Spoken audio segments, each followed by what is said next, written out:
Good morning and welcome to the Core Connection. I'm Mira Rubin here with you on Enlightened World Network. And today's topic is just say no.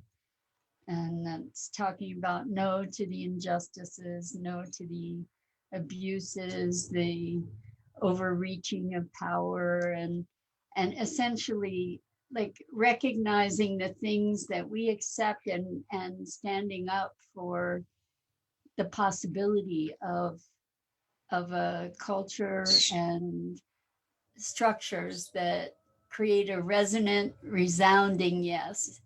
So we'll talk more about it. I'm excited to hear what you think about this whole conversation and where it goes. But before we get started, let's take a minute or two to get present. Let's take a deep breath in through your nose and hold it. And imagine clean, crisp oxygen just flooding your lungs, flowing through your bloodstream and nourishing all your organs and every part of your body as you exhale. Exhale any tension, any stress, fatigue, negativity. And let's take another deep breath in through your nose and hold it. This time, imagine brilliant bright light lighting you up from the inside out, illuminating, electrifying, energizing every molecule, every electron, all your cells.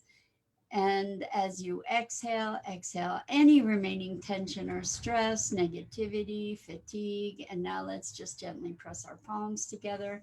Very softly, softly, softly rub your fingers against your palms. Feel the deliciousness of that sensation and just relish it. Allow yourselves to become present in your bodies right here, right now. Welcome, welcome, welcome. So, we're talking about just say no.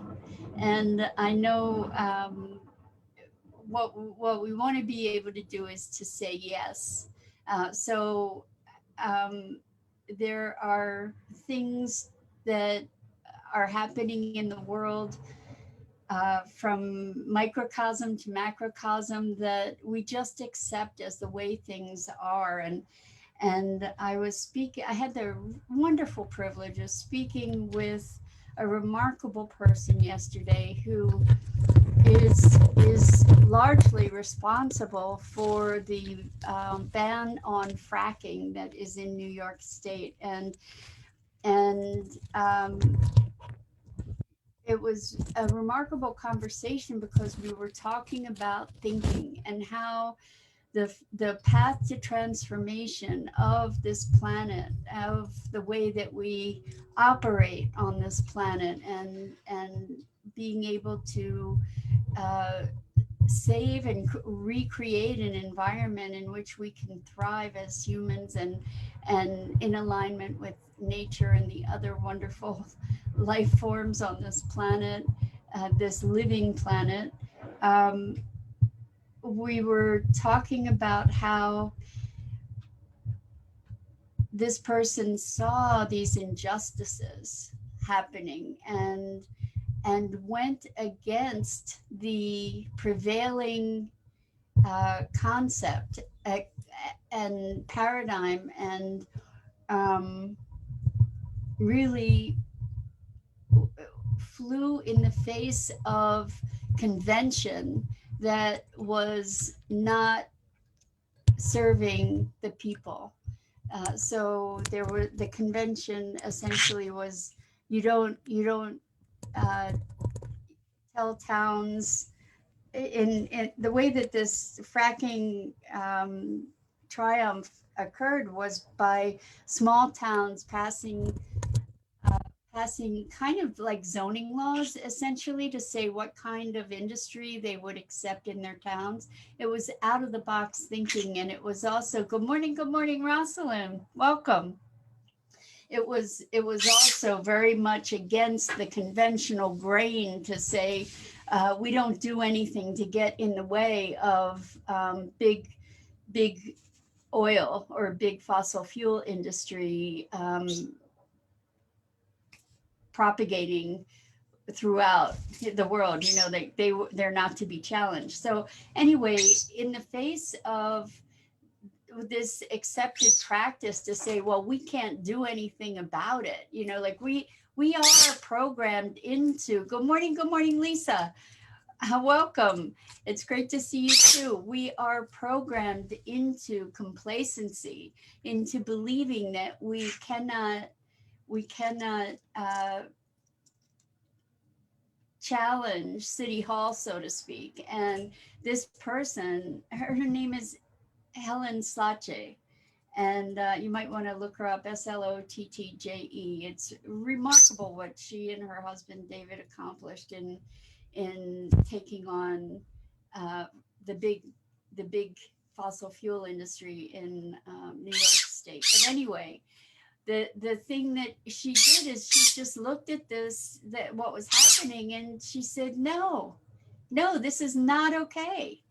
Good morning, Suzanne. Welcome. Great to have you here. And we talked yesterday about power and channeling this power of commitment, of recognition that this is not okay. Like there are a lot of things going on in the world that if we want to play in the worldly game, which, we bounce in and out of that as spiritual beings, right? But we do live in a material world, and we do get to choose the game that we want to create, right? And so if we look around and we see injustices, we do have the ability to say no, this is not okay, this is not acceptable, and we can change it. And so I think that this is kind of at the heart of activism, and also spiritual activism, or spiritually based activism, is to say, um, I choose better for my world. I choose better for myself. I choose better for my community. And so there's a strength in standing up to just say no. And on the other side of that coin is to just say yes to our capability to bring about change. I mean, Helen said she faced opposition from her professional community. People were telling her that it wasn't possible to do what she was doing. People told her it was criminal to do what she was doing. I mean, she displayed such incredible courage in this fight. It was like a 10-year fight, I think, and they won. And it just goes to show that we do, yesterday we were talking about power, today we're talking about power, that we do have the power to make a difference in the world, and to essentially see, this is not acceptable behavior. So yesterday we were talking about this man that was beating a child, and my friend who just went over and completely put a stop to it by channeling that power to just say, no, unacceptable, no more, not happening, this is done, that's the end of it. And this is a testament to our ability. We talk about manifesting a lot, right? That power of manifestation is driven by intense, focused emotion. And when there's this clarity about injustice, that enables us, that enables us to really, truly focus and say, this is it. This is it. This is the line, done, no more. And it can be, no, I believe that an instance of saying no, like really just saying no, can lead to a really, truly, deeply empowered yes. So for me, it was recognizing that what we're doing to the planet, or what we've been doing to the planet and to our environment, that we need to be able to survive, was devastating to me. And I just said, no, no, I'm not going to participate in that anymore. I'm not going to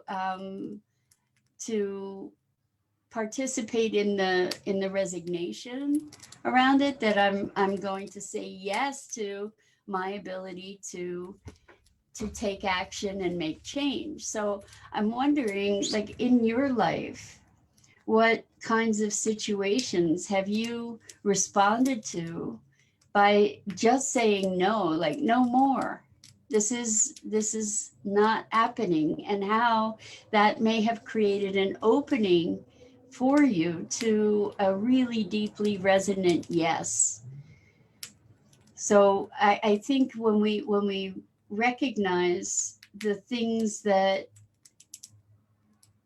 are are unacceptable to us, that motivates us often to finding the things that light us up and that enliven us, that strengthen us, that give us vitality and purpose and direction. And so um, I I think that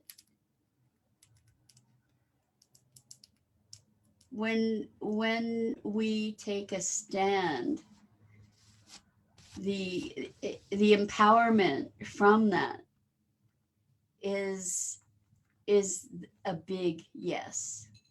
And I'm wondering, tell me how that shows up in your life. Like, there have probably been circumstances, even if we take it to a job, for instance, where maybe you're being treated poorly in a job, and finally you just say, no, no, I'm not doing this anymore. Or, no, you may not treat me that way anymore. No, you may not speak to me that way anymore.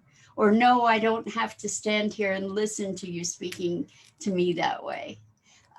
It was interesting because in the same conversation, we were talking about how a lot of young kids, 20 somethings, are not going back to work, not going back to work at jobs that they hated, or where they were being uh, treated poorly, and they're not driven by, the money. Like, the money that they're being paid isn't enough to justify standing for that kind of treatment. And I think that that's kind of wonderful, in that we are, more and more of us are reassessing our values, and recognizing what we're not willing to tolerate anymore. And when we recognize that, there's an empowerment to it, and then that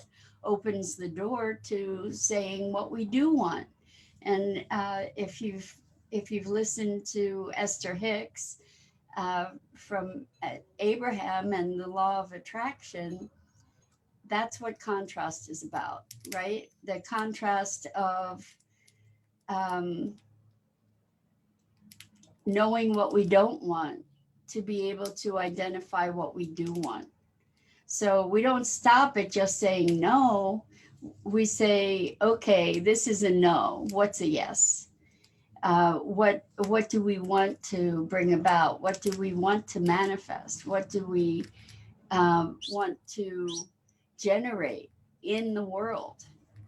And I I think that there is a courage to take a stand. I think there is a courage to just say no. And that also there's a tremendous courage to saying yes, like, to really being conscious and in alignment, and creating a resounding yes for yourself about something, about life, about your direction, about your purpose, like taking it on.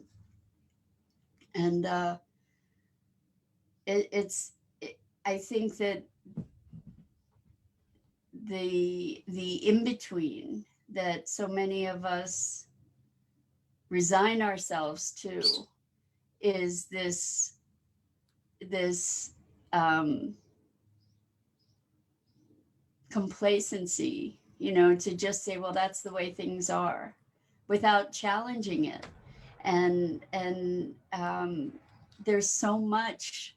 This is such a ripe opportunity in our history on the planet as humans to be able to really be challenging the status quo, right? Because there's so much that's really, really twisted about the status quo when we look at it, and we've gotten to see that through Black Lives Matter. We've gotten to see that through looking at social injustice and environmental injustice. And it's really a profound opportunity for us to make change and create a world that is a resounding, resonant yes. So Rosalind says, in saying no, I found a yes. Beautiful, beautiful. Okay, so let's hear. My boyfriend and I broke up because I wanted to be open to find a partner who wants to be married. Beautiful. After some time apart, we came back together. I still have the same issues, but it's with more awareness. So either I don't have boundaries or I'm opening up to more possibilities, like what a relationship really means to me. So there's so much in there to unpack, Rosalind, because you left your boyfriend because you wanted to find somebody that wanted to be married, and then you came back together. So maybe your ideas around marriage shifted. Maybe your boyfriend's ideas around marriage shifted. Maybe you're still evolving and exploring together. I hope that you didn't come back together because you resigned yourself. I'm hoping that you that this is a really awesome passage of discovery for you. And Lisa, and I love that you said that either you don't have boundaries or you're learning to open up to more possibilities. And I think that ties in really perfectly with what Lisa says. Lisa says, isn't it about creating boundaries? So,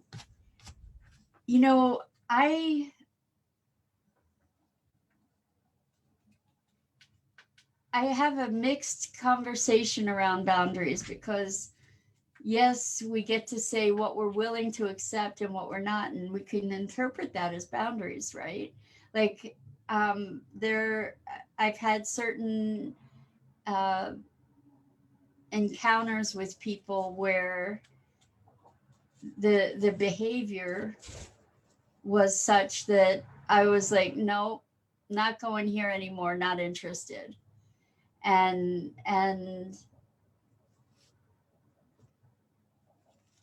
that could be considered a boundary, that a boundary was breached, or that but I think we can also consider it a preference.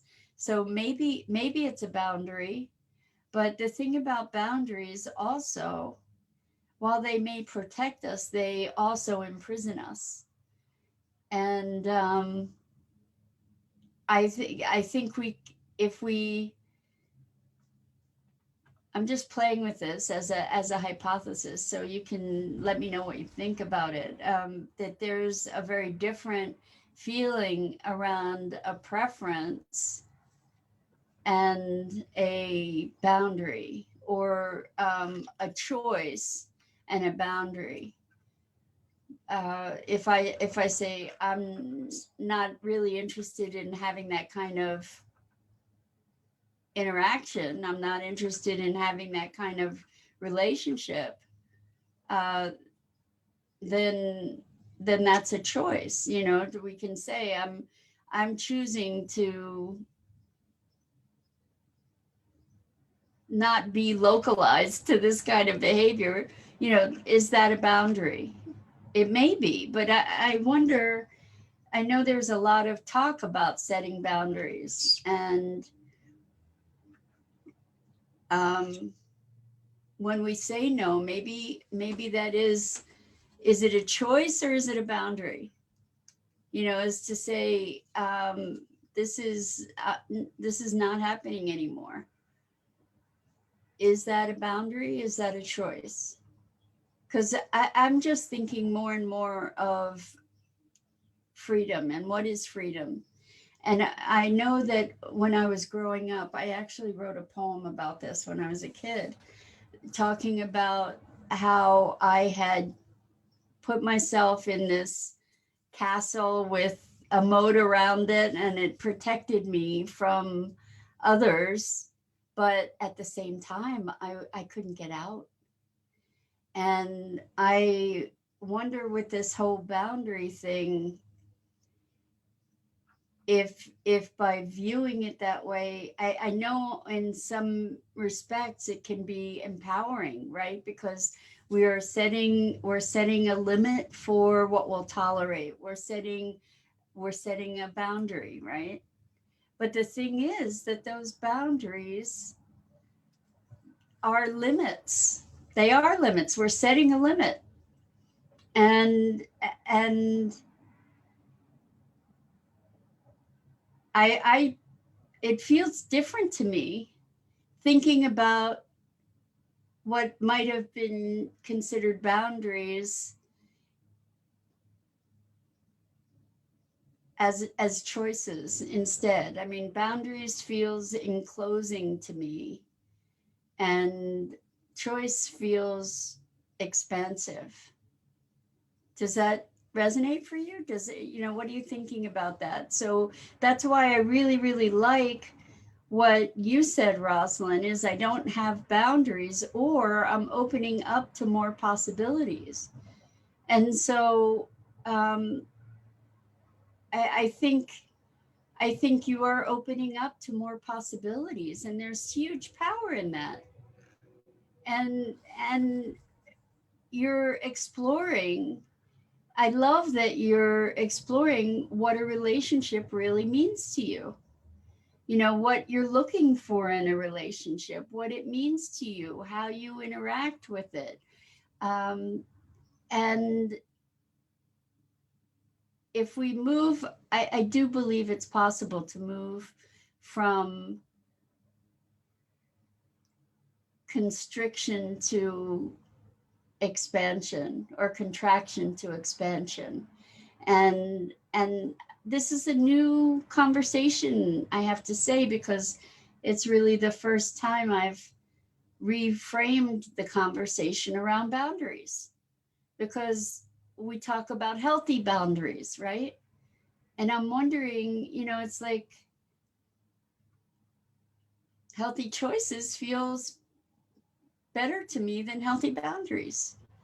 I want to be able to have freedom, and when I have boundaries, then those are things that are constraining me.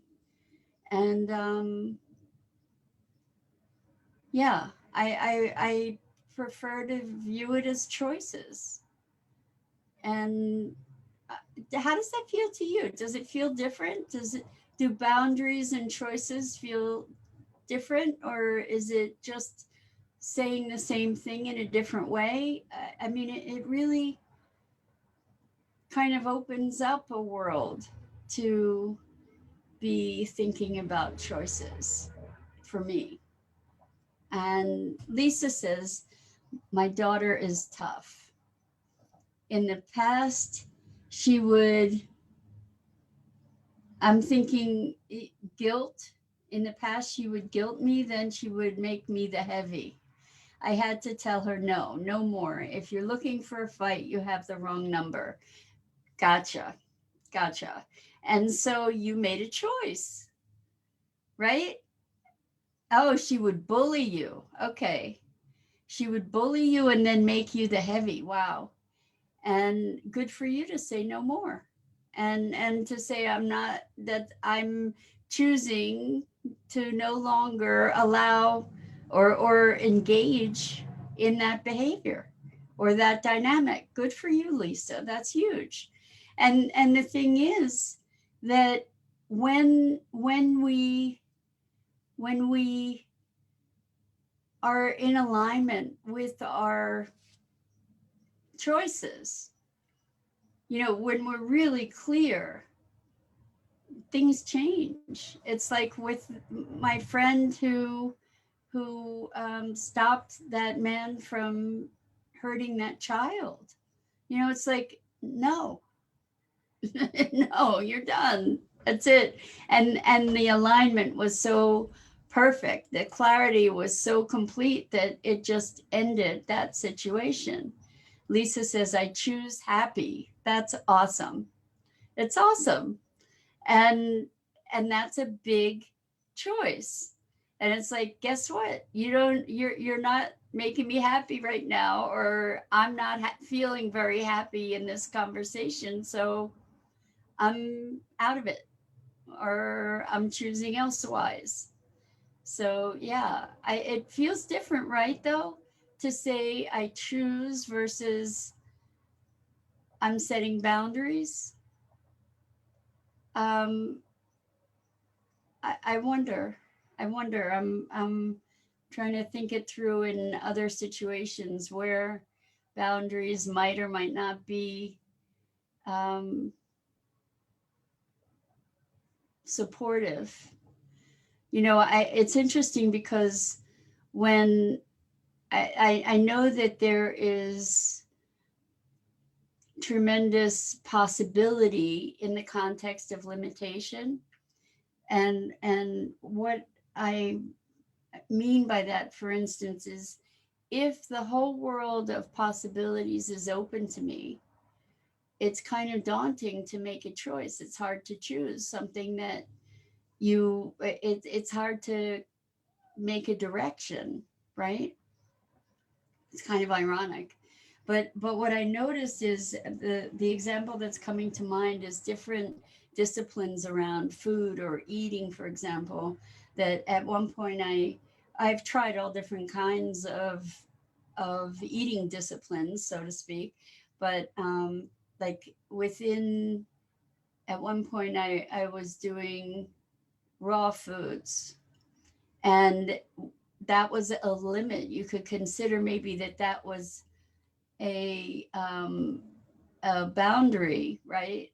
But within that, there were unlimited possibilities, and it gave me an opportunity to pursue the exploration more deeply because I had this constraint that I gave myself. So sometimes there's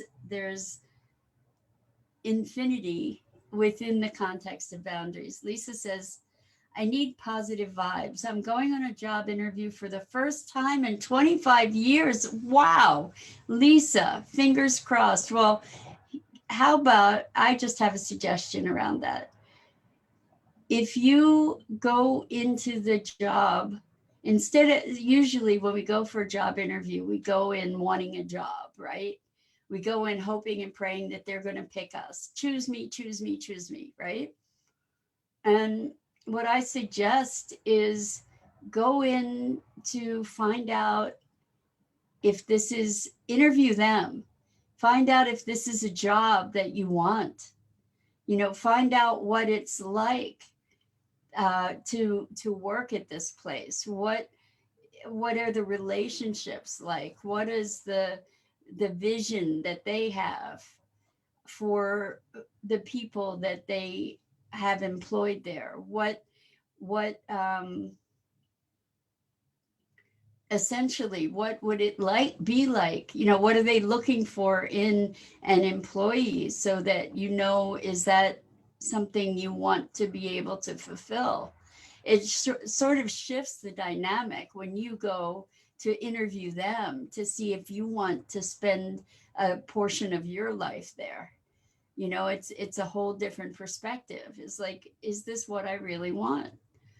And would this be enjoyable for me? Oh, you were there already. So you were a temp there 30 years ago. Oh my gosh.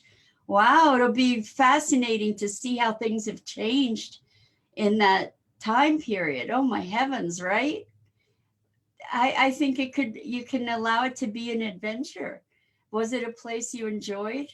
Um, this is where you get to choose, and where you get to decide, is it a yes, is it a no? But I encourage you to look at how you feel about it, rather than trying to please them per for instance. And Lisa says, but it's a new generation running it and it's tripled in size. So that's interesting, because if it's a new generation running it and it's tripled in size, the likelihood is that it's a very, very different place to work, and it may be even unrecognizable. So you get to see. I wish you a wonderful adventure. And if it turns out to be a job that you would enjoy, I hope that I'm sending you good vibes to just feel empowered by your interaction, and whatever the outcome is. So I don't think you need fingers crossed. Just be present. Just be present. It may be the job for you. It may not. And you get to be part of that conversation. It's not just about them. See you, Lisa. And yeah, I'm eager to hear how it went. And I'm sure we're all sending you really strong positive energy for it. And I think that I'm going to call it a wrap for today. So we get to look at what are the things that we say, what's a yes and what's a no in our lives. And knowing that we have the power to speak up and make a difference, and to really institute change in the world, positive change. And on that note, I'm Mira Rubin. This is Maggie. And this is the Core Connection. We go live each weekday morning at 9 a.m. Eastern here on Enlightened World Network. Please, please check out the other wonderful programming on the Enlightened World Network Facebook pages, Enlightened World Living and One with the Earth. And I have a show at 1 p.m. Eastern at One with the Earth every Wednesday. So that's today. And today we're going to watch a TED Talk about how trees talk to each other. It's really an amazing TED Talk. So I invite you to join us. It's going to be a short day today because I have to take my mom to a doctor's appointment, but it's going to be really worthwhile. So from 1 to about 1:30. And I look forward to seeing you there. Lots and lots of love to you guys. Until next time.